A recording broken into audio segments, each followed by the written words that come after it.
qui présente les offrandes selon la loi, lequel célèbre un culte, image et ombre des choses célestes, selon que Moïse en fut divinement averti lorsqu'il allait construire le tabernacle, est-ce loin lui fut-il dit, de faire tout d'après le modèle qui t'a été montré sur la montagne. Donc, il y a un modèle qui a été montré et Moïse devait suivre lettre par lettre, pas à pas. Et quand il s'agit du tabernacle, le tabernacle, là, c'est quelque chose qui pourrait prendre minimum 6 mois, minimum, en donnant une prédication chaque dimanche. Et quand je dis minimum, c'est tout un programme, toute une démarche, parce que le tabernacle résume toute l'histoire du salut. Toute l'histoire du salut, c'est le tabernacle. Et ce matin, je vais brièvement faire un parcours du tabernacle en considérant quelques éléments, bien entendu.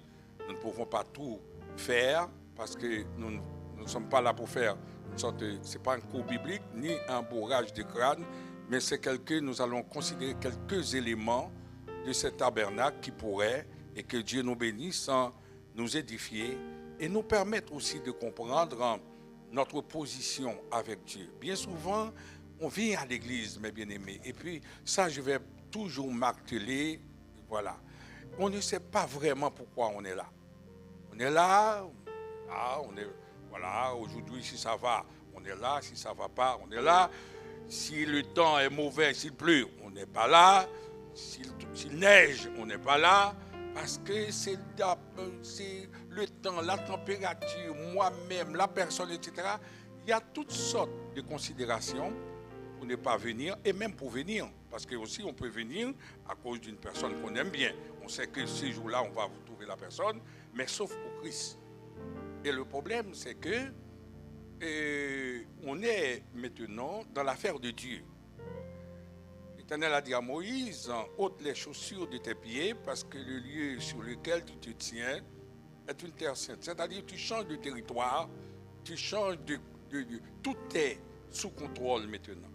Alors, que Dieu nous bénisse ce matin et nous permette de comprendre les éléments que nous allons aborder. Je ne peux pas considérer le tabernacle déjà, parce que il y a une seule porte. Pour entrer dans le tabernacle, le parvis, il y a une seule porte. Jésus est la porte. Ça, je ne vais pas rester là-dedans parce que ça prendrait trop de temps. Maintenant, on va aller dans tout directement. Aussitôt qu'on a franchi cette porte, il y a un premier élément que nous devons rencontrer, c'est l'autel des holocaustes. C'est là qu'on va offrir des sacrifices. C'est le premier élément qu'on rencontre quand on va dans le tabernacle. L'autel des holocaustes. Ah, merci beaucoup. Alors ça, c'est grâce. Mais si tu peux chercher encore l'autel des holocaustes, ça aurait été encore les holocaustes, la cuve et les chandeliers. Parce que j'ai besoin des trois. Mais c'est déjà bien. Si tu ne peux pas aller plus loin, moi, c'est une très belle image. Et l'autel, le mot holocauste, déjà, c'est un mot grec c'est un mot composé. Il y a deux mots là-dedans. Il y a le mot holo, signifie tout entier, et le mot kos signifie brûler. Brûler tout entier. Donc, c'est-à-dire, quand on offre un sacrifice, les gens qui offraient les sacrifices, le sacrifice doit être tout entier, brûlé entièrement. Il n'y a pas de partage. Et ça nous donne le ton d'abord pour savoir notre position avec Dieu. Donc, comme je vous ai dit tout à l'heure, il n'y a pas de partage avec Dieu. Soit on est en Christ, soit on ne l'est pas. Et tout simplement. Il n'y a pas d'autre chose. Dieu il n'y a pas de cohabitation avec Dieu. Il n'y a pas on négocie pas avec le salut. On a le salut ou on ne l'a pas. Donc l'Holocauste, tout simplement, signifie brûler tout entier ou bien entièrement devant Dieu. Alors comment l'Holocauste? C'est quelqu'un qui amène en sacrifice, c'est-à-dire bien un bouc, une brebis, ou bien, etc., n'importe quelle chose, et qui présente le sacrifice devant Dieu, etc., et le sacrifice doit être brûlé tout entier devant l'Éternel. Et quand l'Éternel agrée le sacrifice, il y a quelque chose que j'aimerais attirer votre attention, il y a un signe qui nous montre que le sacrifice est agréé par Dieu. C'est parce qu'il va y avoir une fumée qui va monter au nez de Dieu comme un parfum de bonne odeur. Alors là, quand à chaque fois c'est pour cela, et dans tout l'Ancien Testament, par exemple, quand Élie était avec les prophètes de Baal, dans 1 roi 17, 18, 19, etc., et vous pouvez lire, eh bien, il y avait le signe, quand Élie a fait, maintenant, mis les bœufs, etc., et a fait une bûche avec de bois, il a même demandé de mettre de l'eau, et maintenant, le feu était descendu pour dire que le sacrifice, ce sacrifice-là, c'est moi qui ai agréé.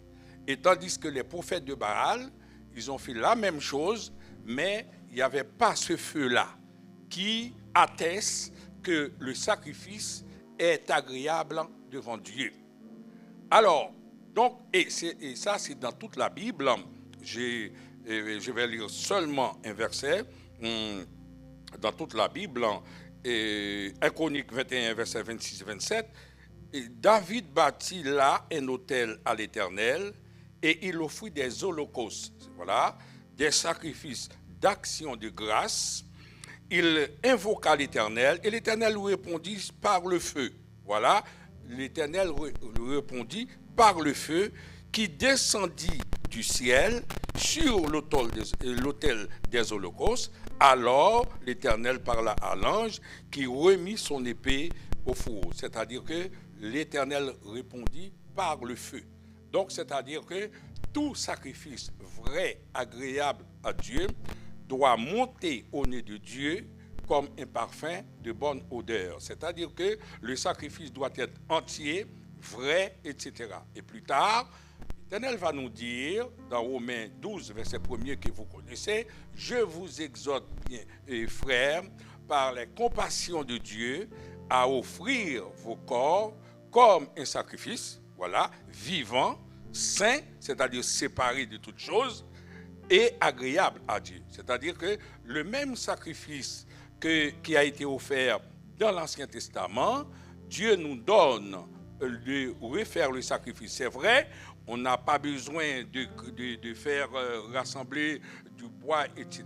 C'est un sacrifice par la foi, maintenant, mais qui doit être la foi pas à moitié, etc. Soit on est tout entier ou on n'est pas tout entier. C'est pour cela il y a des gens jusqu'à maintenant qui cherchent encore une église. Alors j'ai dit une doctrine. Moi je suis adventiste. L'autre me dit je suis baptiste. L'autre c'est le nom. L'autre c'est le local, etc. Mais l'évangile, c'est une rencontre personnelle avec le Père, le Fils et le Saint-Esprit. Il n'y a nul lieu, Jésus a résolu ce problème avec la femme samaritaine. L'heure vient, et elle est déjà venue, ne sera pas sous la montagne, etc., parce que Dieu est esprit. Il faut que ceux qui l'adorent tout simplement en esprit et en vérité. Imaginons que Jonas qui était dans le ventre du poisson, il n'y avait pas de il n'y avait pas l'église catholique, l'église réformée, l'église ceci, l'église cela. Jonas devait tout simplement prier le Dieu du Père, le Père, le Fils et le Saint-Esprit. Est-ce qu'on est d'accord, mes bien-aimés? Donc, l'évangile, c'est une relation personnelle. Et ça, mes bien-aimés, si vous devez partir, c'est avec ça. Vous savez, mes bien-aimés, je voudrais vous dire quelque chose, de même que chaque personne sur cette terre, même si on est des milliards, on a une empreinte personnelle. Un chrétien qui est en Christ a une relation personnelle, identifiable avec Christ. L'apôtre Paul a tellement compris cela, il a dit, est-ce la mort, est-ce la vie, la profondeur, est-ce? Il a donné toutes sortes de choses, il a compris ça, il a dit, rien ne peut me séparer de l'amour de Dieu. Voilà l'évangile, mes bien-aimés. L'évangile, ce n'est pas un lieu, ce n'est pas le local, ce n'est pas le pasteur. J'ai fait une rencontre un jour avec quelqu'un. Et cette personne-là, j'ai un rendez-vous avec lui. Il est parti me préparer une place. Et c'est comme une sorte de fiançailles. Les jeunes, quand on est fiancé, moi j'étais là-dedans, on est fiancé, on est prêt, etc. Il y a une parole qui a été donnée. Et Jésus lui-même a pris sa part, il vous croit sous parole, il est parti préparer une place pour vous. Alors aujourd'hui, est-ce quel problème? Rien ne doit vous séparer. Si votre relation est personnelle, si un jour vraiment vous étiez venu devant cet holocauste et que vous avez offert vraiment, sincèrement, entièrement pour Dieu. Quand on dit entièrement, il y a aussi une consécration, mes bien-aimés. Alors, quand on chante « Mon corps, mon cœur, mon âme ne m'appartiennent plus, ton amour les réclame, ils sont à toi. » Mon cœur, c'est tout, mes bien-aimés. Non, ça, Seigneur, tu ne mérites pas ça. Oui, vous savez, Judas a dit, Seigneur, quand la femme a versé du parfum qui coûte très cher, quelle est cette bête? Parfum qui coûte aussi cher. Jésus ne mérite pas ce genre de choses. Il fallait aller acheter un petit parfum chez Tati. Il n'y a plus de Tati maintenant. Hein. Et comme on dit là, les autres là, comment ça fait? Action, petite, voilà, quelque chose c'est Action. Il y a des noms, voilà. Bon, oui, tu donnes. Et en Haïti, il y a un parfum que tout le monde connaît. Et Florida, tu donnes un petit Florida. Voilà, quand même, vous voyez, Jésus ne mérite pas tout ça. Et il y a des gens jusqu'à maintenant, hein, à l'église, Jésus ne mérite pas, non. Il ne mérite pas autant de sacrifices. Le corps, mes bien-aimés, posez-vous, on va se poser. Ce que je dis, je l'ai dit pour moi-même, pour nous tous. Nous sommes en 80, en 2025, les choses vont mal. Il y a un problème de relation. Et ce problème de relation, mes bien-aimés, il faut qu'on puisse résoudre ce problème. Relation. On ne fait rien pour personne. On fait tout pour Christ, pour énorme qu'on a rencontré un jour.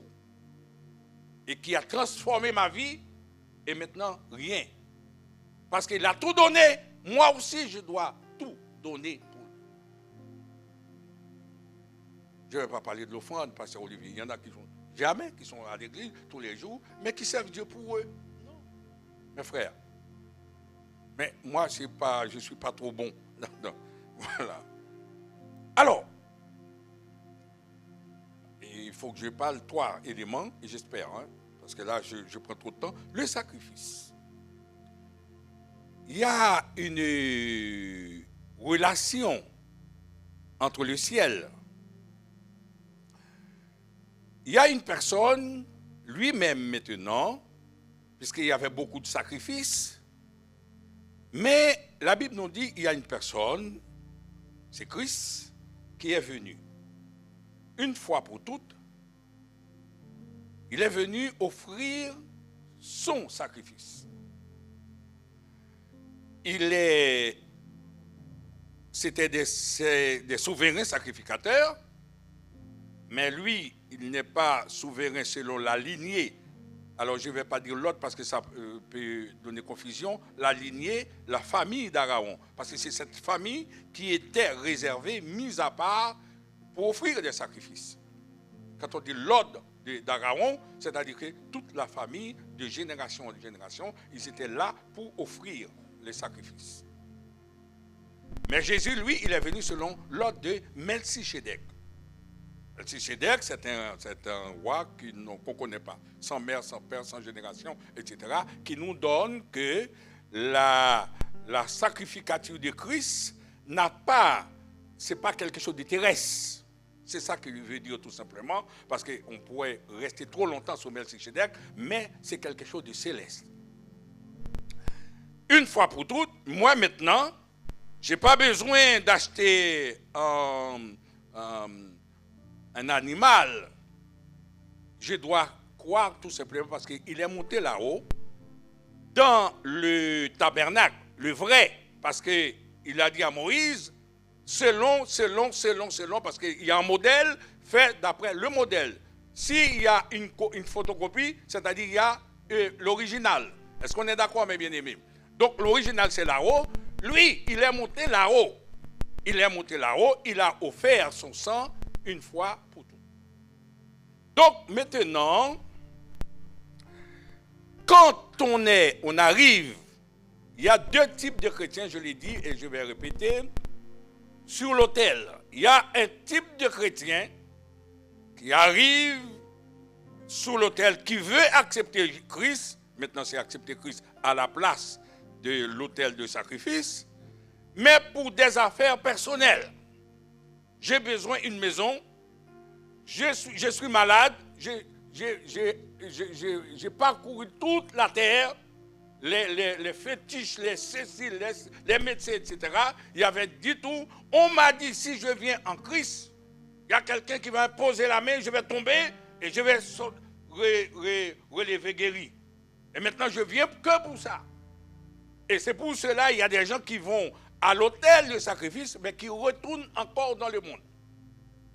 Quand ils viennent à l'église, c'est une catastrophe pour l'église. Parce qu'il n'y a pas de régénération. Ils ne sont pas venus pour Christ. Ils sont venus pour régler un problème. Je suis malade, j'ai un cancer, je suis malade, etc. J'ai besoin d'une voiture. Le G. Le jeu d'abord. Le jeu d'abord. Ce n'est pas Christ d'abord. Et puis, ces gens-là, ils sont là à l'église. L'évangile devient comme une sorte de passe Navigo. Voilà. Je prends passe, mais je paie pour aller où je veux, etc. Ça, c'est un type de chrétien, malheureusement. Et si, malheureusement, chacun s'éprouve soi-même, si c'est le cas, pourquoi pas ne pas faire un demi-tour? C'est-à-dire, demi-tour, c'est la conversion, vrai. Acceptez Christ aujourd'hui dans votre cœur, ce n'est pas la peine, même si vous êtes déjà baptisé, ce n'est pas grave, mais Dieu connaît votre cœur. Et repartir cette fois-ci sur la bonne foi. Mais, je dis, mais il y a un autre type de chrétien. L'autre type de chrétien, c'est celui qui ne retourne pas à partir de l'autel. Parce que qui va prendre une nouvelle direction. D'ailleurs, la repentance, c'est celui qui prend une nouvelle direction. À partir de l'autel, qui va prendre la direction, c'est ce que je disais la fois dernière, de la Shekinah de Dieu. C'est-à-dire la toute présence de Dieu, et que la personne, non pas va être prise en charge par des hommes, par des charlatans.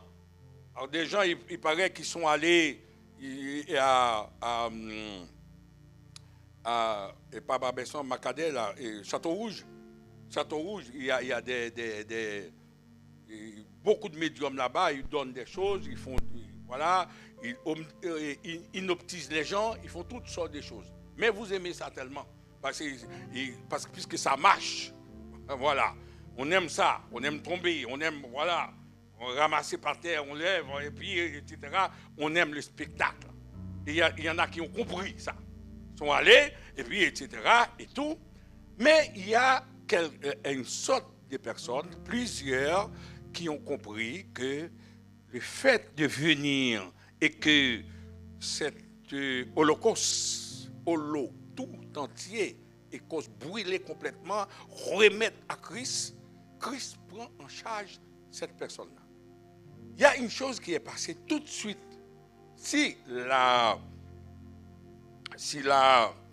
personne est avec vous, ma bien-aimée, et comme on dit un prédicateur, vous n'êtes pas fâché? Ah, ok, c'est bien, je peux continuer. Et quand on est sur l'autel, on prend la direction maintenant de la tente d'assignation, on appelle la Shekinah, etc., la présence de Dieu, la demeure de Dieu, maintenant. Il y a une chose qui se passe. Remarquez, mes bien-aimés, le jour de la Pentecôte, il y a quelque chose. Le jour de la Pentecôte, la Bible nous dit qu'il y a eu un vent. Premièrement. Deuxièmement, il y a un autre élément qui précède le Saint-Esprit. Le deuxième élément, la Bible nous dit qu'il y avait des langues de feu. Hein? Il y a les feux, le feu, je répète, le feu. Ce feu-là représente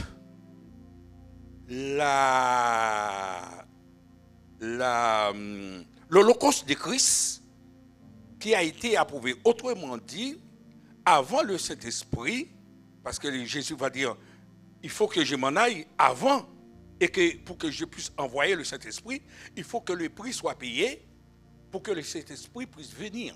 Est-ce qu'on est d'accord? Le feu là symbolise, parce que le feu, le sacrifice de Christ a été agréé là-haut. Dieu a accepté le sacrifice comme un parfum de bonne odeur. Maintenant, ça symbolise, maintenant, sous chaque personne qui nous donne, qui va donner l'accès au Saint-Esprit. Donc, il y a un sacrifice, il y a un corps, il y a une mise à la disposition, mon corps, mon cœur, mon âme, etc., disposés sur l'autel, et ça, maintenant, amène le Saint-Esprit. Et c'est pour cela, le feu était obligé d'arriver pour symboliser tout simplement qu'il y a un sacrifice qui a été accepté. Sous l'autel, Dieu a accepté, parce que chaque fois qu'il y a le feu, symbolise un sacrifice, etc.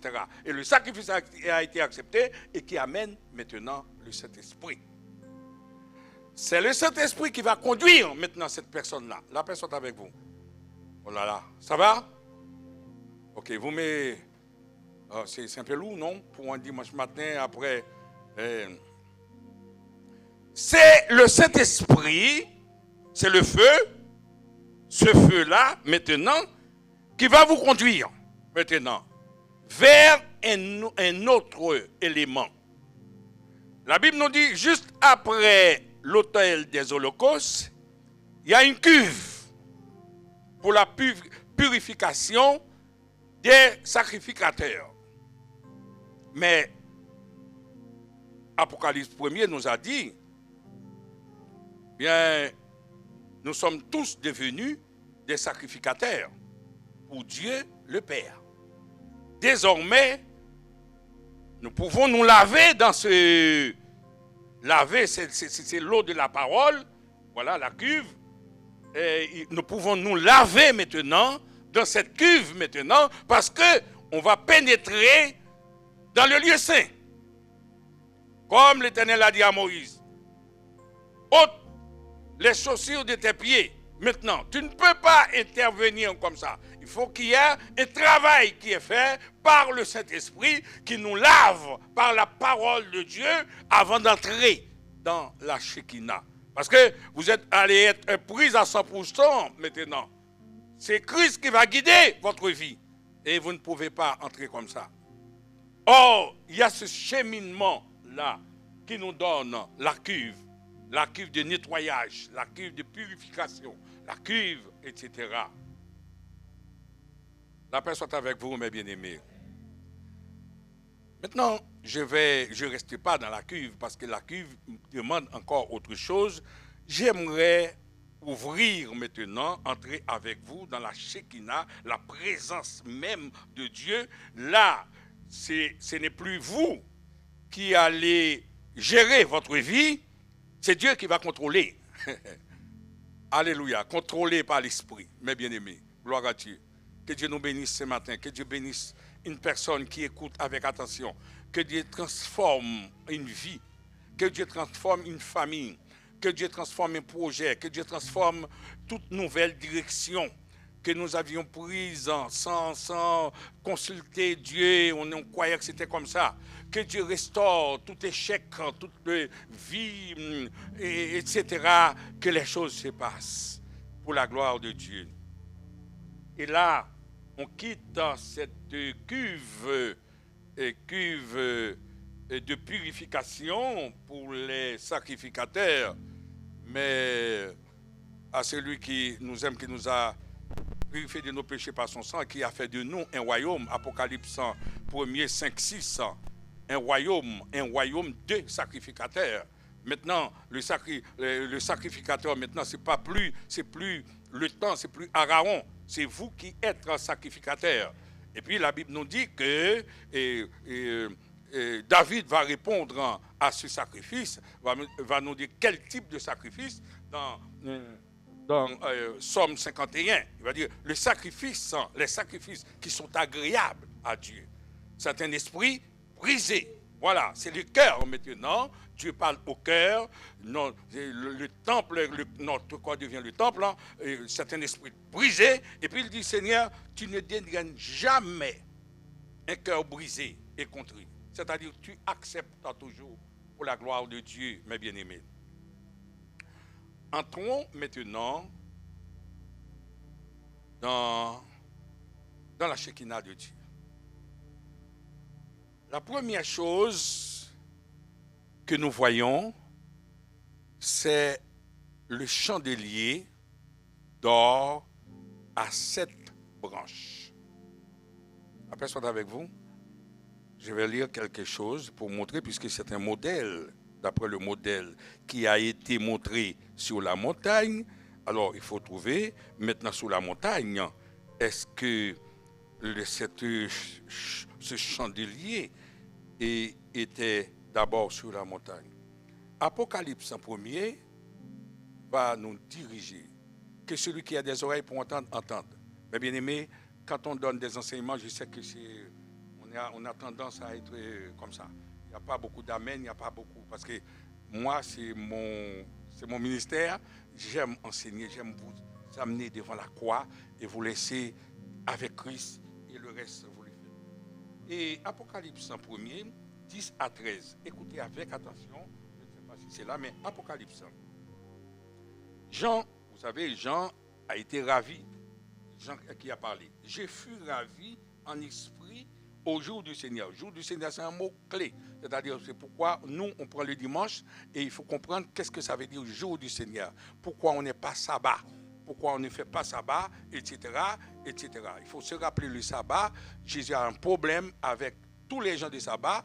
La Bible nous dit Jésus a été cloué parce qu'il a violé le sabbat. Voilà. Et parce qu'il s'est fait fils de Dieu. Pour deux raisons. Donc, c'est-à-dire que le sabbat, nous ne sommes pas là. On ne fait pas sabbat parce qu'il y a un jour du Seigneur. Il y a une nouvelle donne, une nouvelle inauguration. Mais ça demande un temps pour expliquer. Alors, j'entendis derrière moi une voix forte avec le son d'une trompette et qui disait « Ce que tu vois, écris-le dans un livre. » Pas l'agent, hein, la voix. « Envoie-le aux 7 églises, à Éphèse, à Ismine, à Pergame, à Thyatire, à Sardes, à Philadelphie et à Laodicée. » Attendez, ce n'est pas terminé. Je me retournai pour connaître quelle était la voix qui me parlait. Après m'être retourné, amen. Alors, il a vu quelque chose là-haut, dans le ciel. Il est monté là-haut, la porte du ciel. Regardez qu'est-ce qu'il a vu en premier.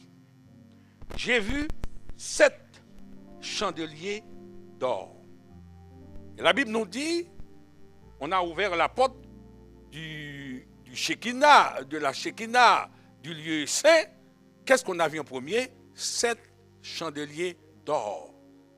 Oui, et cette bonne coordination, ce n'est pas quelque chose qui a été inventé. Or, il faut se rappeler Moïse qui a été averti plus de 2000 ans. Entre Apocalypse, il y a déjà 2000 ans. Comment Moïse et Jean a vu 7 chandeliers d'or, et tandis que Moïse l'a déjà, l'Éternel avait dit, tu fais d'abord à l'entrée du tabernacle 7 chandeliers d'or. Ce n'est pas une coïncidence. Il y a une main, il y a une pensée. L'évangile, ce n'est pas une invention, comme les gens disent, ils ne comprennent pas, ils ne comprennent rien du tout. Seigneur, pardonne-leur. Ils ne savent pas ce qu'ils disent. Quelle coordination entre ici, l'Apocalypse et Exode.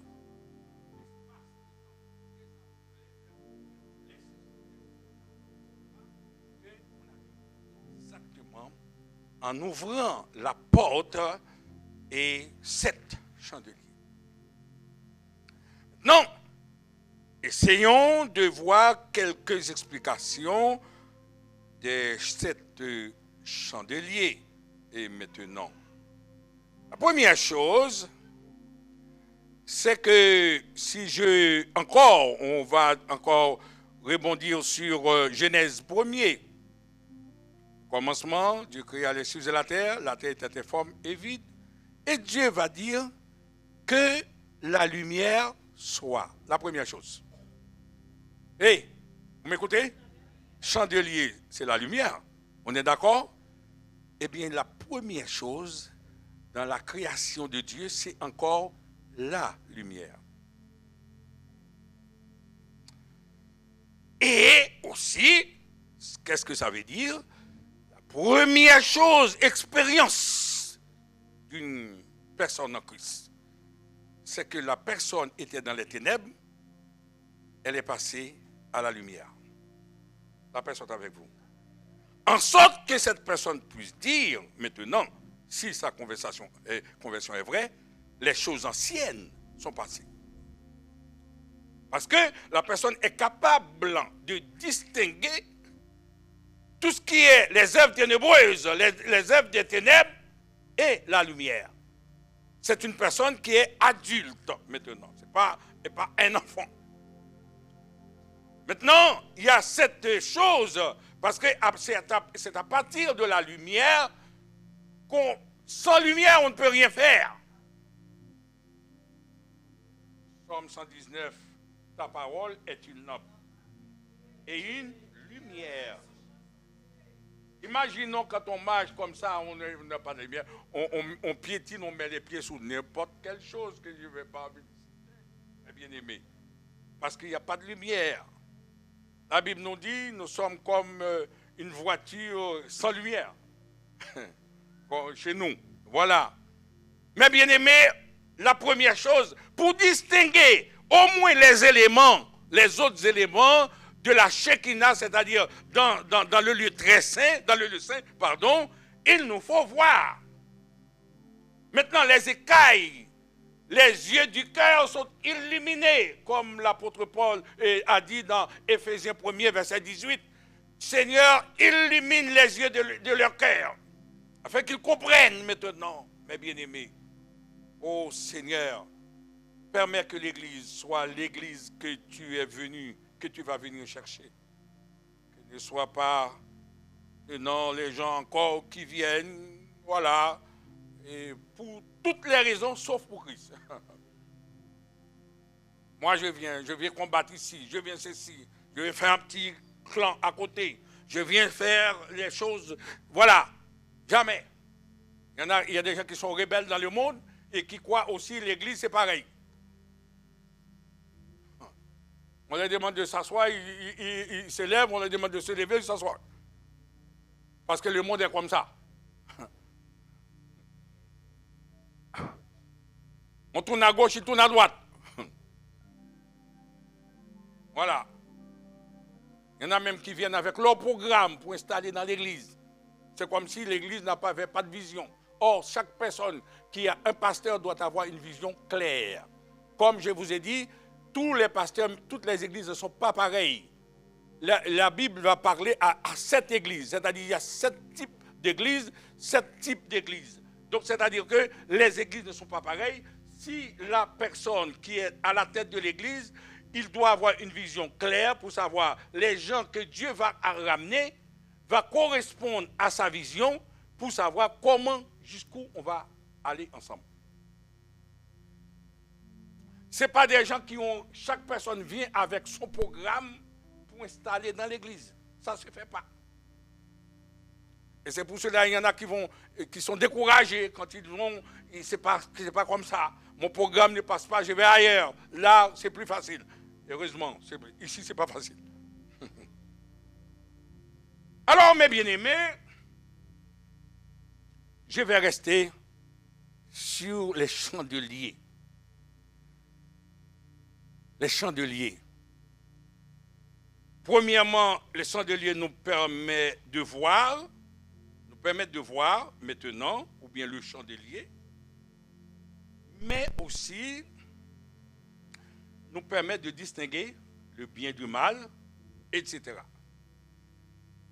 Grâce au chandelier, la personne peut aller à la table des pains de proposition, c'est-à-dire des pains spirituels pour manger, parce qu'il voit maintenant.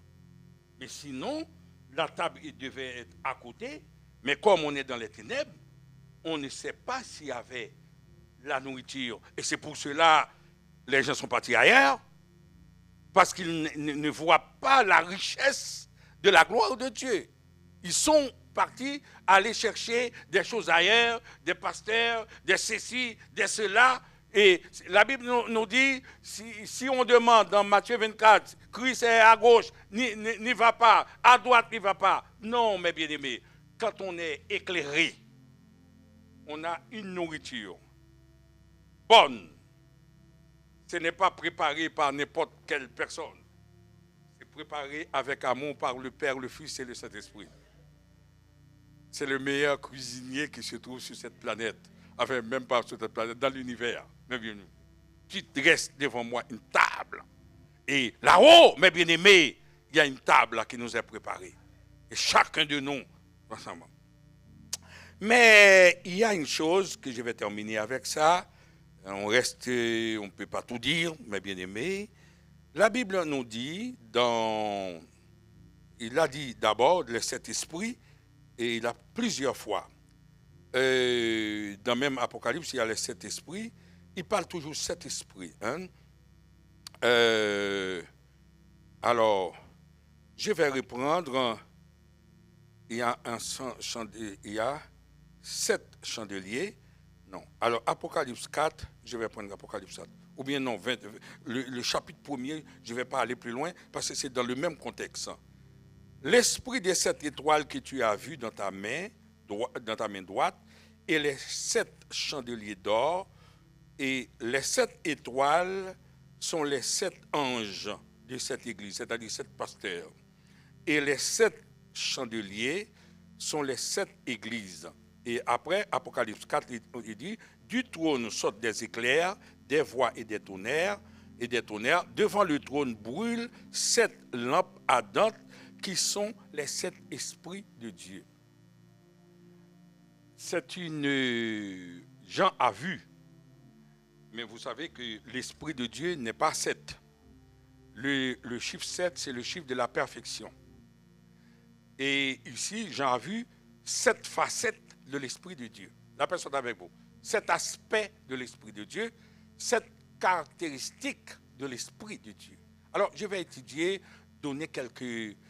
citer quelques esprits que nous avons besoin maintenant, enfin quelques esprits, ouais, mais quelques lumières, quelques facettes de cet esprit. La première chose, la Bible nous parle de l'esprit de l'Éternel. L'esprit de l'Éternel est sur moi, car il m'a oint. Quand on a l'esprit de Dieu, c'est l'esprit général, l'esprit de l'Éternel qui contrôle toute vie. Et quand on est dans le chandelier parle, qui nous donne l'accès maintenant pour voir et comprendre l'esprit de Dieu. La deuxième chose, nous avons l'esprit de crainte. L'esprit de crainte, c'est nous donne la crainte de l'Éternel et le commencement de la sagesse, qui nous empêche de faire quelque chose parce qu'on a la crainte de Dieu. Et cette crainte, c'est l'esprit de Dieu peut nous aider à avoir la crainte. Troisième chose, puisqu'il y en a 7, l'esprit de sagesse. L'esprit de sagesse, quand on a la sagesse, la Bible nous dit Dieu donne la sagesse à Salomon, etc., pour faire la justice. Dieu donne la sagesse. La sagesse nous aide, et surtout nos enfants, quand on a ça, et que Dieu nous donne la sagesse, même si les enfants n'ont pas, mais à cause de cette sagesse, peut nous aider nos enfants à avoir les meilleures positions dans ce monde. Parce qu'on est sage. Et Joseph était sage en Égypte. Daniel était sage en Babylone. Et il était devenu un référent. Tous les autres étaient venus voir, contrôler, bien consulter la sagesse. Et on a besoin de cette sagesse dans ce monde, malgré les problèmes de ce monde. Mais vous savez, l'évangile a été toujours, Christ a été toujours la solution de ce monde, mes bien-aimés. Il nous faut la sagesse. Que Dieu nous remplisse, chacun de nous, l'esprit de sagesse. L'esprit de sagesse nous emmène, nous aide à contrôler les choses, à ne pas dire n'importe quoi, à ne pas faire n'importe quoi et à être dans le plan de Dieu, mes bien-aimés. L'esprit de discernement, pour ne pas faire n'importe quoi, discernement, que Dieu nous donne le discernement pour répondre et pour parler. L'esprit de conseil, mes bien-aimés, l'esprit de puissance, la puissance du Saint-Esprit, pour nous aider quand on est à la maison tout seul et qu'il y a l'enfant qui est malade.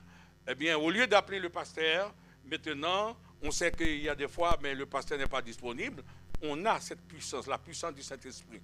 La puissance du Saint-Esprit n'est pas réservée à quelqu'un. C'est celui qui fait la volonté de Dieu, qui est dans la grâce de Dieu, qui est dans la Shekinah de Dieu. Il y a la puissance qui l'accompagne, mes bien-aimés, pour faire les choses pour la gloire de Dieu. Il y a l'esprit de connaissance. Moi, à chaque fois que je vois l'esprit de connaissance, ça veut dire beaucoup de choses. Alors, vous savez qu'un jour, Jésus a pris Pierre, Jean et Jacques. Il est monté sur une montagne. C'est ce qu'on appelle la montagne de la transfiguration. C'est-à-dire, il a été transformé. Et sur cette montagne, pendant que Jésus priait, Pierre a vu quelque chose. Pierre a vu Jésus était apparu, mais tellement dans un habit tellement resplendissant et de gloire, etc. Mais Pierre a vu deux autres personnes avec Jésus. C'était, vous vous rappelez? Non? Moïse et Élie. Amen, mes bien-aimés. Et Pierre a vu tout ça. Là encore, c'est l'esprit de connaissance. Mais moi, je me suis toujours posé la question, mais comment Pierre n'était pas là quand Moïse était sous terre? Pierre n'était pas là quand Élie était sous terre. Comment a-t-il fait pour distinguer clairement Moïse et Élie? Esprit de connaissance. La paix soit avec vous. Esprit de connaissance. C'est-à-dire, mes bien-aimés, nous avons besoin d'être équipés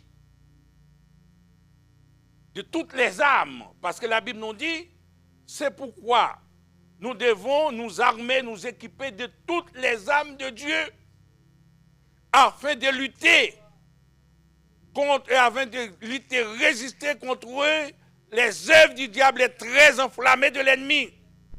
Et plus tard, l'apôtre Paul va dire, les armes avec lesquelles nous combattons ne sont pas charnelles, elles sont puissantes pour renverser les forteresses. Chaque chrétien est armé jusqu'aux dents, mes bien-aimés. Nous ne sommes pas comme ça, mes bien-aimés. Nous ne sommes pas comme ça. Dieu nous équipe. Dieu nous donne tout ce dont nous avons besoin. Parce que nous sommes sous la couverture de Dieu. Car la Bible nous dit, Celui qui demeure sous l'abri du Très-Haut repose. J'aime le mot repose. Bien-aimé, c'est un mot rare maintenant. Il n'y a pas de repos. On est en train de courir à droite à gauche. Il y a tellement de guerres, de bruit de guerre, etc. On ne sait pas quand est-ce que quelqu'un va appuyer sur un bouton, etc. Mais on est en repos. Les chrétiens sur cette terre, être en repos. Quand on rentre dans la Shekinah de Dieu, dans la demeure de Dieu, on accepte maintenant de payer le prix sur l'autel des holocaustes. Comme on dit, mon cœur, mon corps, mon âme ne m'appartiennent plus. Ton amour les réclame. Ils sont à toi, Seigneur. Et puis on répond, on dit, oui, prends tout, Seigneur. Oui, prends tout, Seigneur. Et à ce moment-là, mes bien-aimés, il y a une prise en charge totale. Le Saint-Esprit, alors, cette parole va monter au nez de Dieu comme un parfum de bonne odeur. Dieu va agréer, il va envoyer maintenant le feu, le Saint-Esprit maintenant, qui conduit maintenant toute vie. Et toutes les affaires ne sont pas tes affaires maintenant. C'est l'affaire du Saint-Esprit. La paix soit avec vous, mes bien-aimés. La paix soit avec vous. Alors je vais m'arrêter là. Aujourd'hui c'est exceptionnel. Je prends beaucoup de temps. Mais je voulais quand même partager cette portion de l'écriture avec chacun de vous.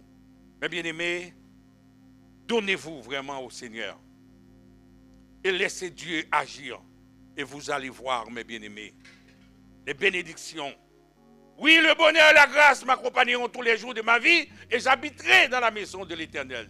Ça va être ainsi pour chaque personne. Au nom de Jésus.